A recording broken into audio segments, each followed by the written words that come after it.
Mais ça veut dire que la plupart de ces choses qui sont émises ne sont pas émises pour résoudre des problèmes, elles sont émises pour couvrir ceux qui les émettent. Ce qui n'est d'ailleurs pas un phénomène purement français, puisque nos amis anglo-saxons ont une expression beaucoup plus parlante pour décrire la grève du zèle. En anglais, on appelle ça « work to rule ». Vous voyez, « what are you doing? I'm just working to rule ». Je suis en grève. C'est-à-dire, j'applique vos process, donc je suis en grève. Alors, pourquoi c'est devenu incontrôlable? Bon, on va dire ça de façon un peu lapidaire. Si je me fixe sur les process, ben, tous ces process sont devenus incontrôlables les uns par rapport aux autres. Ils se sont additionnés sans que personne ne soit capable de maîtriser l'effet général de tous ces process. D'ailleurs, heureusement qu'on les aimait, on les oublie, on les aimait, etc. Mais ça forme aujourd'hui dans nos entreprises une espèce d'agglomérat dont personne ne sait très bien ce qu'il contient. Que dire des indicateurs de performance? Ah, ça, c'est une chose tout à fait merveilleuse. L'autre jour, je travaillais avec un pétrolier américain, que nous ne citerons pas, mais qui est la plus grosse capitalisation boursière aux États-Unis. Et un cadre sup américain me disait « Vous avez raison dans ce que vous dites, M. Dupuis, parce que moi, j'ai 17 indicateurs de performance. » Bah, je lui dis « De quoi tu te plains? Donc, tu es libre de faire ce que tu veux. Si tu ne te trouves pas assez libre, demande-en quelques-uns de plus. Et comme ça, tu seras vraiment libre de faire véritablement tout ce que tu veux. » C'est-à-dire que, encore une fois, cette multiplication rend l'univers auquel ça s'applique relativement incontrôlable. Et je ne veux rien dire sur les systèmes de reporting, sinon citer ces cadres d'une banque de la place parisienne, dont le seul travail est de faire du reporting, et qui me racontaient l'autre jour que dans leur reporting, ils mettaient des poèmes de Victor Hugo. Je leur ai posé la seule question qui valait, pourquoi Victor Hugo? Et ils m'ont répondu, parce que c'est les plus longs. Donc une fois que vous avez attaqué la légende des siècles, vous en avez pour un petit moment. Mais je leur ai dit, mais vous ne vous faites pas engueuler de mettre du Victor Hugo dans vos... Et ils ont dit, pourquoi on se fait engueuler? Puisque personne ne les lit jamais. Donc voilà. Donc, alors, je vous fais sourire volontairement, je ne suis pas naïf, simplement parce qu'il est 18 heures. Ce que je voudrais vous dire, c'est la chose suivante. C'est cette espèce de déluge incontrôlé de moyens coercitifs dans lequel nous sommes. Finalement, il ne pose pas tant de problèmes que ça aux cadres en général. Parce que les cadres sont une population éduquée au sens qui a fait de l'apprentissage, n'est-ce pas? Je ne parle pas au sens de la bonne éducation. Et par conséquent, les cadres, après en avoir souffert, se débrouillent très bien avec cela. C'est-à-dire, ils savent très bien opposer un indicateur à l'autre, ils savent très bien opposer un process à l'autre, etc. Et donc, ils se sont réaménagés de formidables zones de liberté. C'est d'ailleurs pour ça que vous observerez que c'est toujours les cadres qui en demandent davantage. Par exemple, c'est toujours les cadres qui vont vous dire « il me faut une définition de fonction ». Alors, on va faire la définition de fonction, on va vous dire qu'elle n'est pas assez précise. Oula, donc vous la faites plus précise, et ils vont vous dire, attention, elle se chevauche avec une autre définition de fonction. Donc, vous allez toujours davantage préciser le truc, et après, il lui sera impossible de travailler suivant la définition de fonction. Donc, du coup, c'est vous qui dépendrez de lui, et pas lui qui dépendra de vous. Donc, c'est le modèle général. C'est vrai qu'on en sourit tous, mais au lieu de mettre l'organisation sous contrôle en ce qui concerne la population des cadres, ça leur ouvre des marges de liberté qui sont considérables, qui leur permet d'investir le travail comme ils le veulent, de faire le travail à peu près comme ils le veulent, sans avoir à subir de véritables phénomènes de contrôle, car on sait déjà depuis longtemps qu'on contrôle beaucoup plus dans le flou que dans la clarté. Mais là où ça pose problème, c'est pour ce que l'on appelle l'encadrement de proximité et les opérateurs eux-mêmes. Alors là, c'est un vrai problème. Je voudrais en dire un mot, parce que finalement, les organisations aujourd'hui ont un vocabulaire qui est exactement à l'opposé de leur pratique.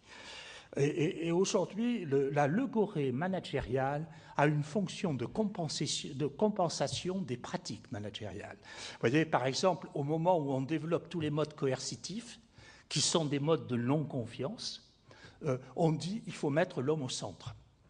D'un certain point de vue, aujourd'hui, dans nos pays, le travail est un problème, il n'est pas une solution.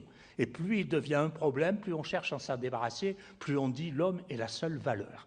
Donc, OK. De la même façon qu'en désespoir de cause, pour faire travailler les gens, on dit ça, c'est le rôle de l'encadrement de proximité. Sauf que l'encadrement de proximité, comme on dit, il cherche à arrêter ce déluge. J'ai dans Lost in Management un certain nombre d'études qui sont merveilleuses là-dessus. L'encadrement de proximité cherche à arrêter le déluge des process, des indicateurs à son propre niveau. Ne pas le laisser aller jusqu'au niveau des opérateurs. Non pas par grandeur d'âme, mais parce que un tout petit peu de sociologie vous apprend qu'avoir du pouvoir sur quelqu'un, c'est contrôler quelque chose sur ce quelqu'un. Si tout est décidé par des process, vous ne contrôlez plus rien sur les gens. Donc vous êtes mis dans cette situation épouvantable où on vous dit vous êtes les seuls qui pouvaient les faire travailler, mais en même temps vous ne contrôlez rien sur eux. C'est une situation extrêmement dure. Et donc cet encadrement de proximité cherche à arrêter tout ça à son niveau, mais ça le met dans une situation de pression qui n'est pas loin de générer des problèmes psychosociaux. Pour ne rien dire des opérateurs, à qui finalement on fait passer un double message. Le premier message est un message de non-confiance. La façon dont tu le faisais précédemment, ça ne va pas, tu vas le faire en suivant le process. Et à côté du message de non-confiance, c'est un message d'inadaptation, c'est-à-dire avant je savais le faire par moi-même, maintenant je ne sais plus le faire avec le process ou les process, je suis devenu inadapté, etc., etc. Et là, ces choses-là sont à peu près graves dans la vie des entreprises. Alors, on en est là aujourd'hui. Peut-on dire que l'on est dans le mur? J'ai été frappé d'une chose que je voudrais partager avec vous. J'ai présenté ce livre, je ne sais pas si vous connaissez cette organisation, à l'Institut de l'entreprise. L'Institut de l'entreprise, c'est une organisation des grands patrons français, etc. Et en présentant ce que je suis en train de vous dire devant ces grands patrons, de façon unanime, ils se sont exclamés et ils m'ont dit « Monsieur Dupuy, vous avez raison ». Je leur ai dit, messieurs, je vous rappelle que c'est vous les patrons. Et ils m'ont dit, oui, mais on n'y peut rien. Et voyez, quand je parle de perte de contrôle, c'est bien ce que je veux dire. C'est-à-dire qu'on est aujourd'hui dans une situation où tout le monde, vous-même, je le suppose d'ailleurs, a plus ou moins conscience de ce que je suis en train de dire, mais personne ne sait comment on peut arrêter cette machine infernale. Voyez, regardez un exemple, j'essaie de vous toucher au plus profond. Regardez cet exemple fabuleux. Je vous dis directement, la grève du zèle, c'est quand les gens cherchent à appliquer toutes les règles. Vous le savez, ça n'empêchera personne demain matin d'en produire davantage. Donc, ce n'est pas un problème de bonne volonté individuelle. La question qui se trouve posée aux entreprises aujourd'hui, c'est à quel moment pourra-t-on renverser cette machine infernale? Vous voyez, dans un autre livre, j'avais écrit une phrase, et dont je n'avais jamais pensé d'ailleurs qu'elle provoquerait autant de réactions positives. J'avais écrit que dans les organisations, le changement ne se produit pas quand il est souhaitable, il se produit quand il est possible. Eh bien, aujourd'hui, on n'a pas encore atteint ce momentum, comme diraient les anglo-saxons, dans lequel tout le monde est à la fois conscient d'où on en est arrivé et du fait qu'on est arrivé dans le mur, et où ça génère une profonde réaction qui permettra de renverser la vapeur. Donc la seule chose que moi je peux faire, c'est dire qu'est-ce que j'observe dans les organisations qui essayent de faire les choses différentes. Alors, sur ce sujet, d'ailleurs, je voudrais dire quelque chose qui n'est pas anodin.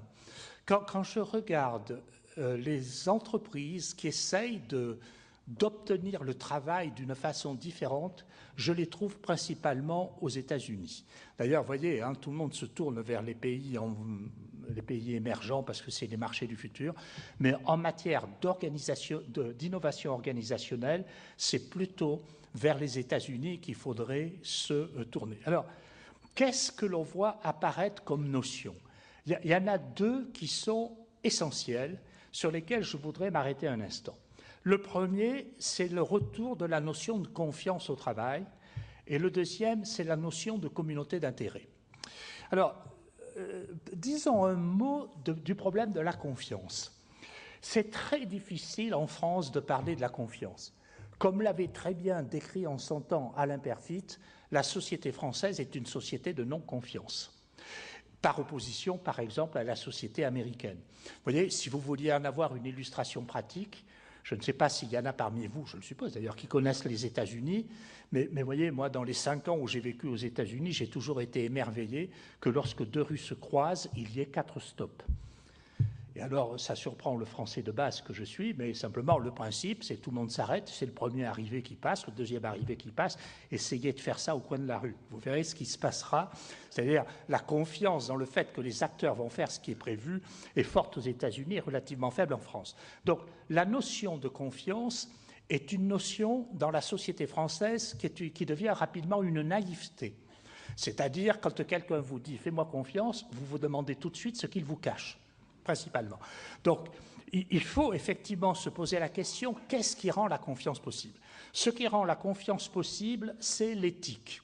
Ah, voilà un grand mot quand on parle d'éthique.